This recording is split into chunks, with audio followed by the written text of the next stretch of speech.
Yeah. So we're going to do a 5-week series, and I'll put a graphic up on our team page so that you can see what they are.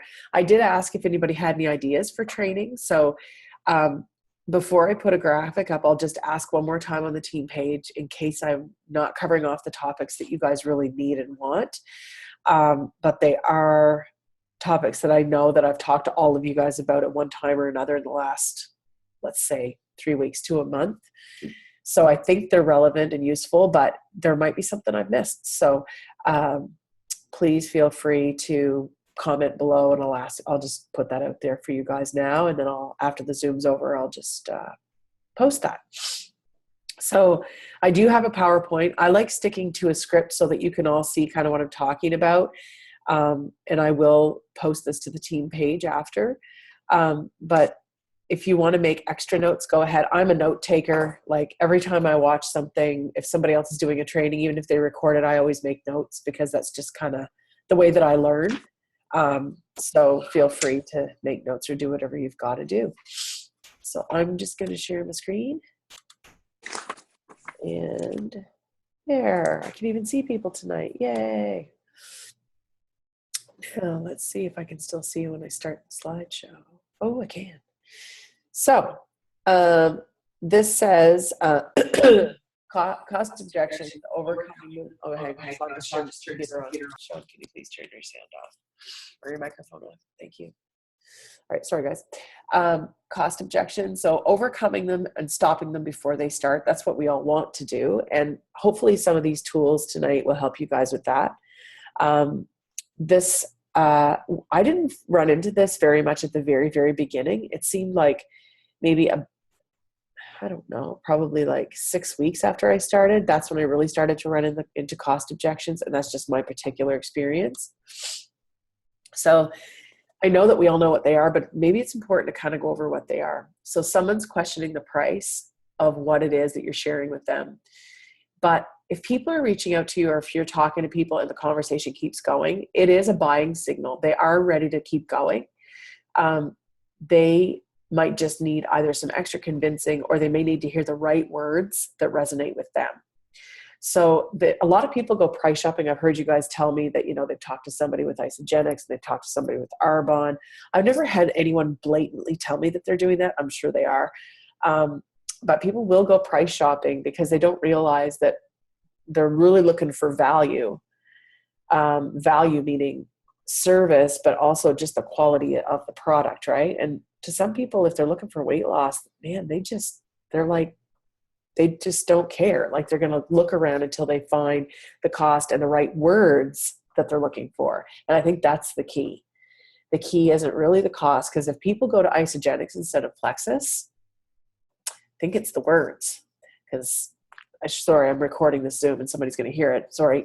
But that company's very expensive compared to Plexus. So just something to think about. You need to have an answer ready, and that's going to come with practice. So you're going to get really good at that piece with practice.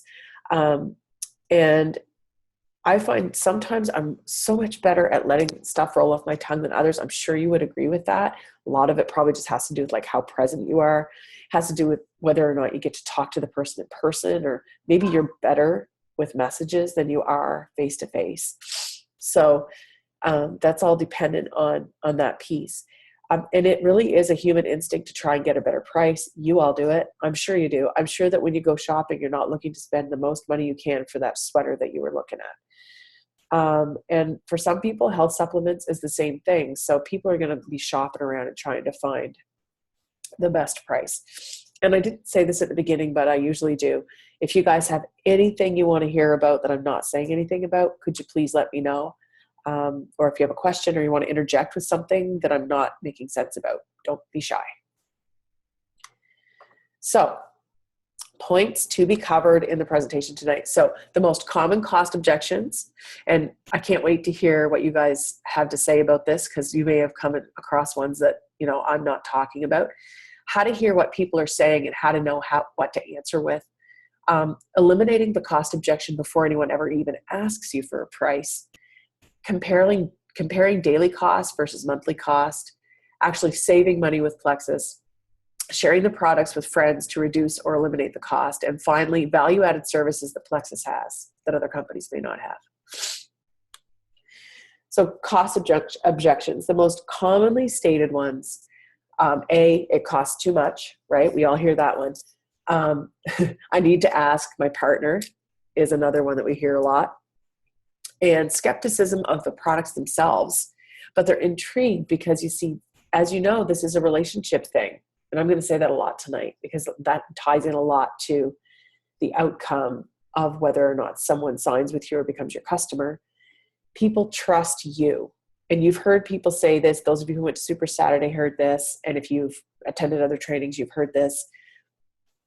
People really go to you. They don't really go to Plexus. They go to Plexus because of whatever it is that you are, you're attracting them in some way, right? So that's why people go to Plexus. They do it through you. You're the ambassador. You're the store window.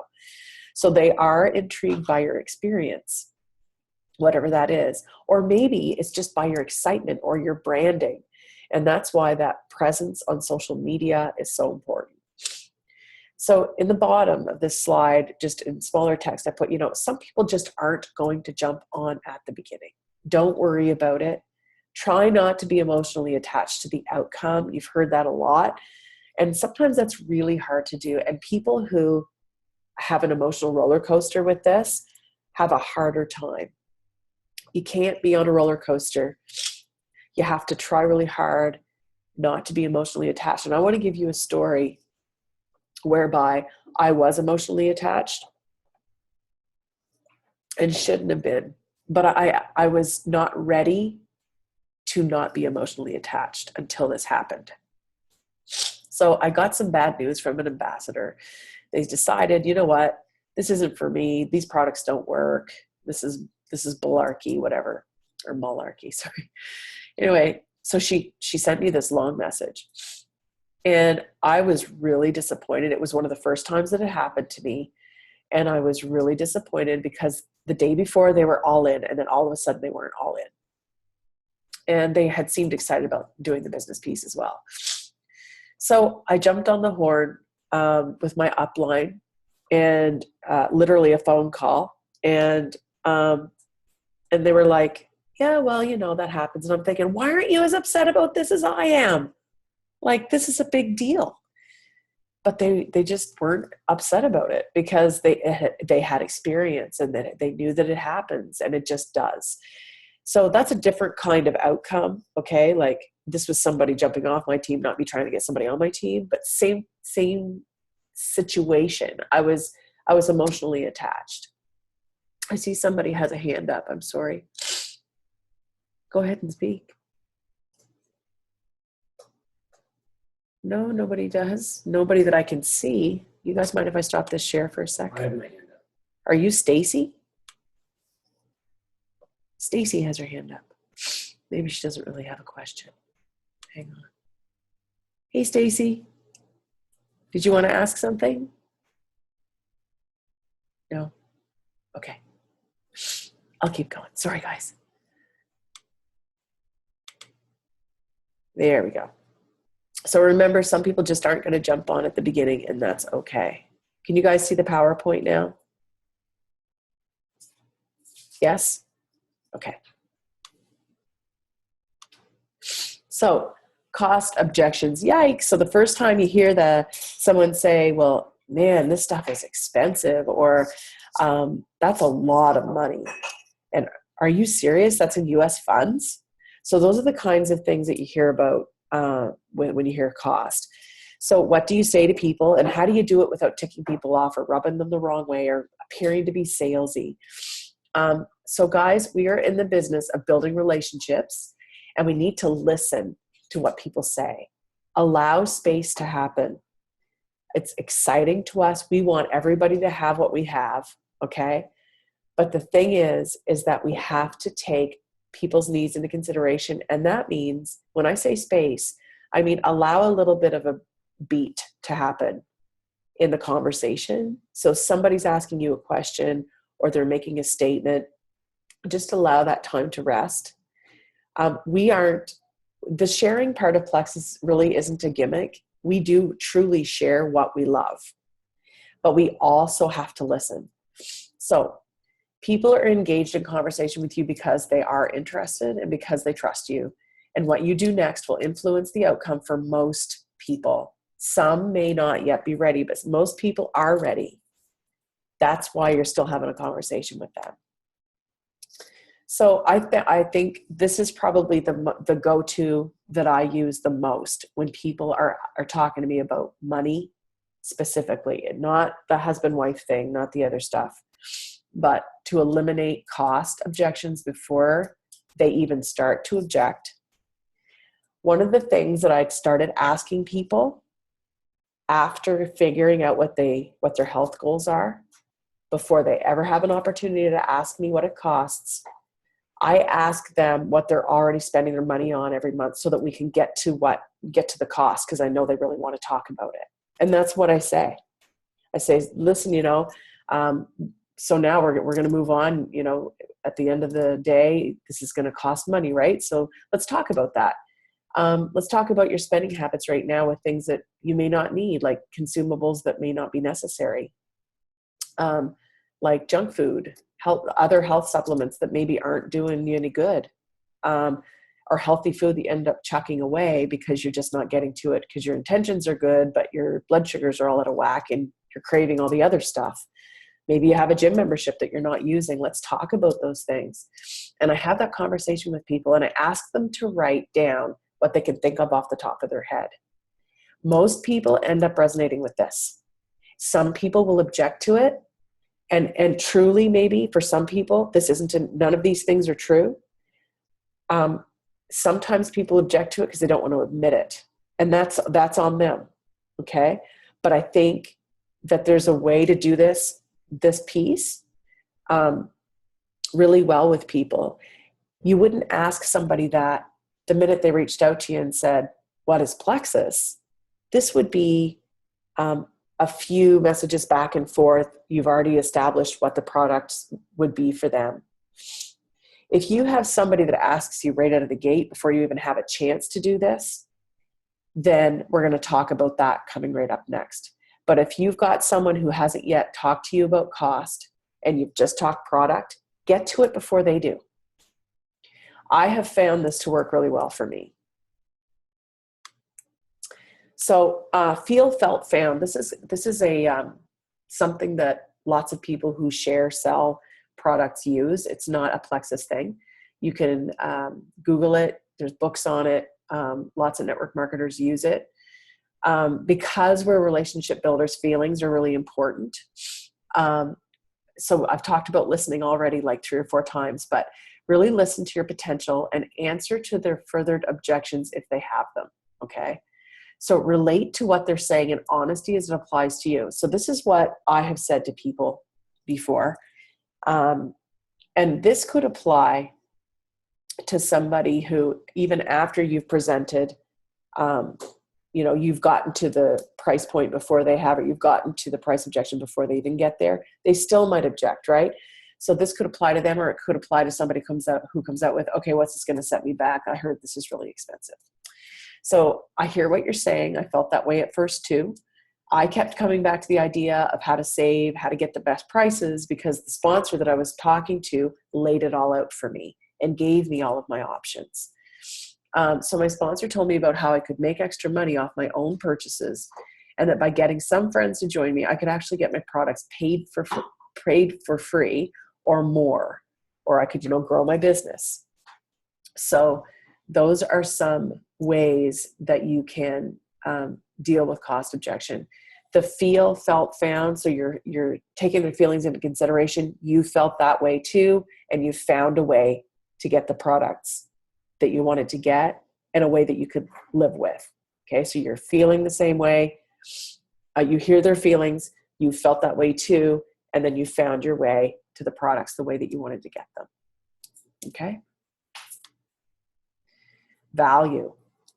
So the value of Plexus, we have some incredible things that we can share with people, that we're allowed to share with people, that compliance wants us to share with people. So we have our clinical studies at the Triplex, which have proven them to be a good weight loss tool. and to balance gut health. The esteemed ingredients that we have. And if you're new to Plexus, those things will come to you. So don't worry if you're thinking, I don't know all the ingredients. I don't know what to say about all the products. That's okay. Focus on the follow-up support through the team and your sponsor. That is really important. Too often, salesy companies, you're out on your own. You get these products in the mail and you're done. There's no support system. There's no person that's sort of attached to you to make sure that you're getting what you need. So that's a really, really valuable part of Plexus, and that's a value-added service to the product that I don't think we talk about enough. And that's something that you can share with people. Also focusing obviously on the 3 ways to purchase and showing people that you're getting them the best bang for their buck at the ambassador level, all the way up through to retail. And of course, the 60-day money-back guarantee, along with the something else. I guess I forgot what I was going to say. All right. So this says wrap up, but we're going to have a conversation after because I want to include you guys in this, okay? People will object to the cost. They will be skeptics, and they're going to find lots of excuses, okay? People are still watching you, and they're still intrigued. They still want to know. The key to this business is in the follow-up. So you establish the relationship, you share the information. Sometimes the conversation stops. And I said, don't be emotionally attached to that. The key is in the follow-up, making sure that the conversation doesn't stop. It can stall, and you don't want to push people. So you need to be very cognizant of the space of time that you leave in between the conversation, okay? So a good rule of thumb, and we've talked about prospecting, and we're going to have another training on that very soon, is that you have a formula that you follow as close to each day as possible. Let's say you prospect 5 new people, you follow up with 3 people, and you support 1 person who's already on your team. Well, that number 3 in the follow-up, that's key. The follow-up is how I have maintained my Plexus pay points and how I have stayed at my rank instead of falling below it. It's also how I have grown my points or have brought people on that may have fallen off or may have gone with somebody else, okay, in another company. So following up, keeping track, knowing where you're at, remembering who you've talked to by having a system in place, which is going to be another Zoom that we're going to do. So the follow-up is very, very important. Whatever way you're using right now, supposing you have a list of people's names and you're just putting the date down and what you talked about, that's great. Do that for now. But make sure you go back to those people. And if you've promised a follow-up on a certain date, put it in your phone, set an alarm so that you know, yes, I got to follow up with that person, or write it on a calendar that you always go to, whatever works for you. But many eventually are going to purchase or become business builders. You don't want to miss out on a rock star because you didn't follow up with somebody. People change their minds. Sometimes they just need a little time, and they need to keep seeing you on social media and seeing your success and seeing the positivity that you're exuding through your branding on social media. So letting those conversations die sometimes won't matter. Okay. Yes, it's true. Because some people just aren't going to come on, but a lot of people are. If you've already started the conversation and there's been a reciprocal conversation, they are probably eventually going to come on with you, whether it's as a customer or as an ambassador. Okay. So this 60-day challenge, I have a lot of people who are like, it's a cost thing, but it's also a skeptical thing of the product themselves. And they're coming on because they trust me. And they're skeptical because of all of the things that we've seen in the media from lots of other companies, okay? So this 60-day challenge, I added people, but nobody knows they're there except for Stacy, Jen, and Krista because they don't want to be welcomed. They don't care about the prizes, but they want to learn, okay? And they are purchasers, but they just don't care about the prizes. They don't care about the rules. They just want to watch. So they're customers now of mine. So, and that is after many, many follow-ups, many messages, some phone calls, even coffees, guys.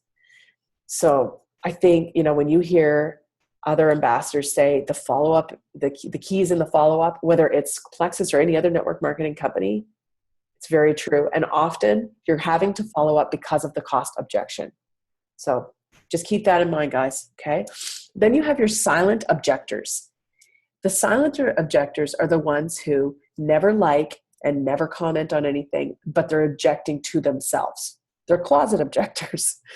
They're the ones you don't know are doing it until you reach them on your list, or you think of them to add to your list and you reach out to them. Or sometimes, which is even better, and we like this more, they reach out to you and go, okay, fine, I've been watching you for like 8 months. Let's do this. That's happened to me a lot lately. Okay. And that's not someone that I'm following up with. That's someone that's reaching out to me. People are watching you and they're objecting in whatever way it happens to be. That's what this is about. This is about using the right verbiage or showing people the right picture or giving the right message. Okay. Again, you know that you don't have attachment to the silent ones, emotional attachment, I mean, to the silent ones, because you don't know they're doing it. So apply that same principle to the ones whom you know are actually objecting. Try to do it that way. Do you know what I mean? It's kind of a little trick you can play with yourself. Okay? Awesome. And that's the end of the slideshow. Now, if you're, I thought maybe we could just have a chat. And I guess I have a couple questions for you. First of all, what are some other common cost objections that you have heard of besides the ones that we talked about? So we talked about spousal, cost, and skepticism of product. Are there others? I've had some saying that they have to reach out to their doctor. In some cases it is true, but I think sometimes they use it as an excuse. Right. And then they'll come back to me and say, oh, my doctor didn't prove. Yes. Yeah. And so you're saying like the doctor probably never saw the ingredients. Yeah. Yeah. One girl said, oh, my doctor's never heard of Plexus. So I said no. That's all she said. Interesting. What would you say to that? Well, maybe I'll put this out to somebody else. Does anybody else want to answer?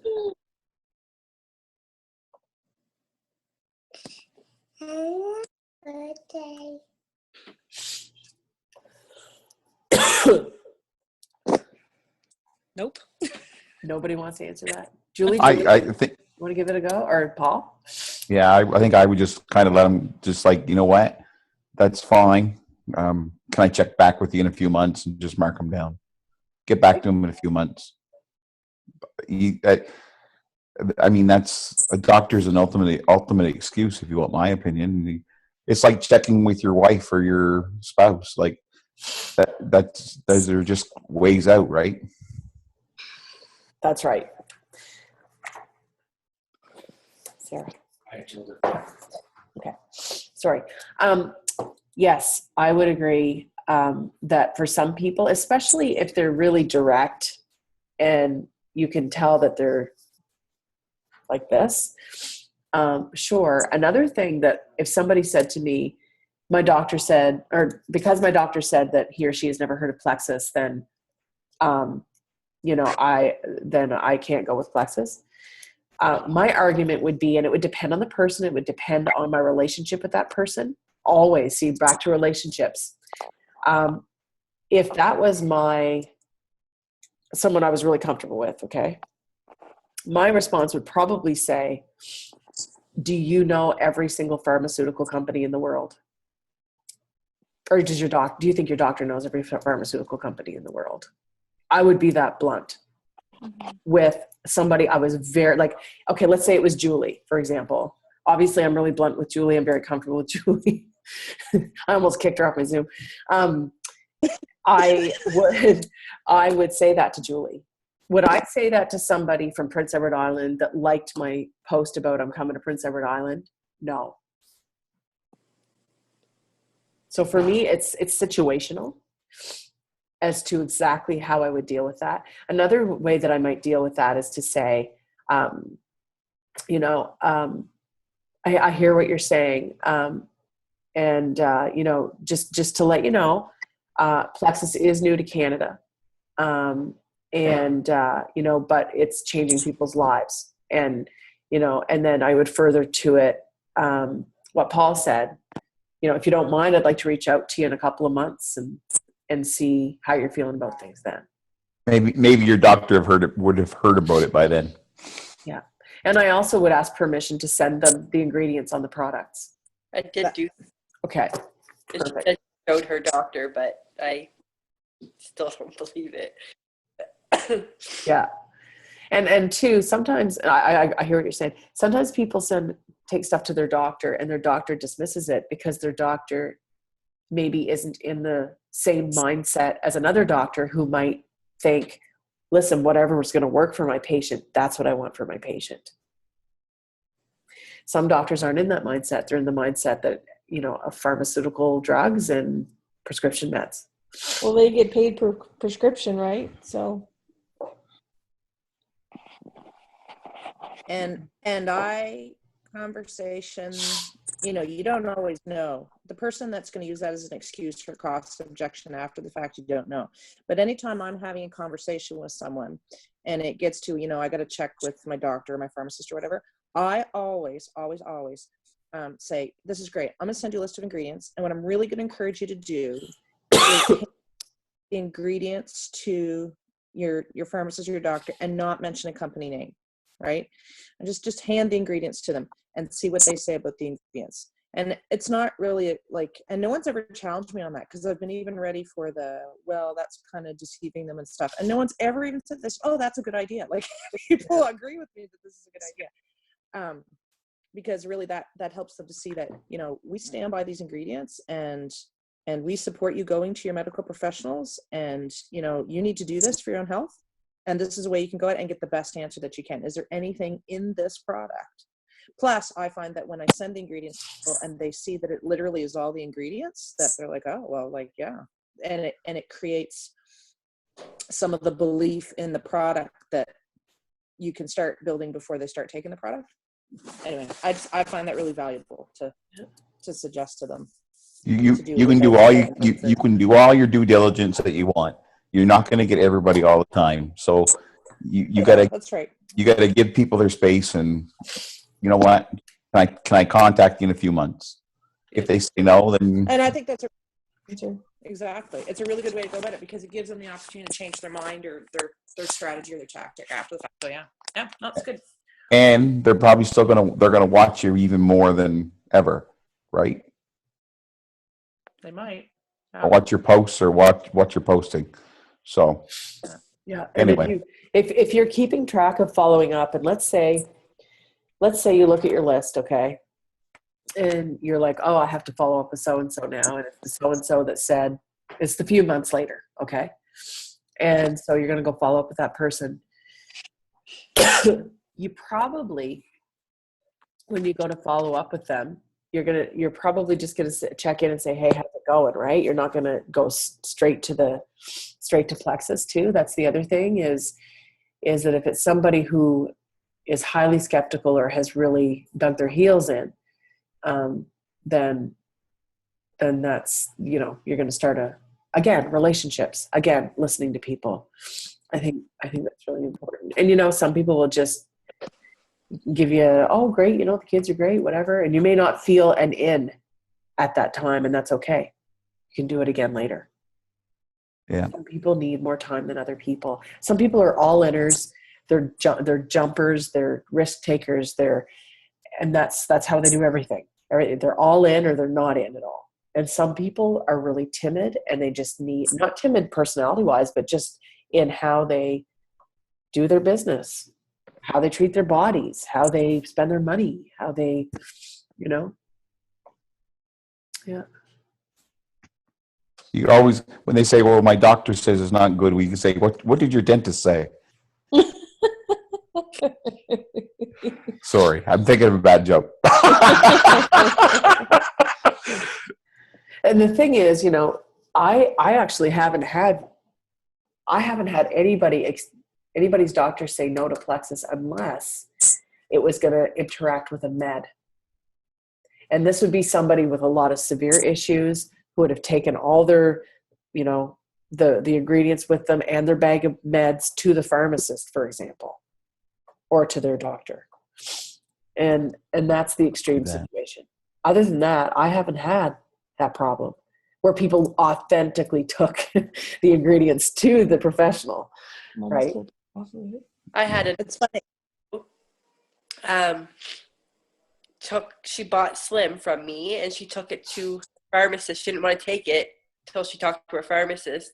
She came back to me and said, the pharmacist told me it wasn't a good idea. And I said, oh, why did he tell you that? She said, I think it's because there's too much caffeine in it. And then I came back and I said, well, there's 2% caffeine. And then she's like, oh.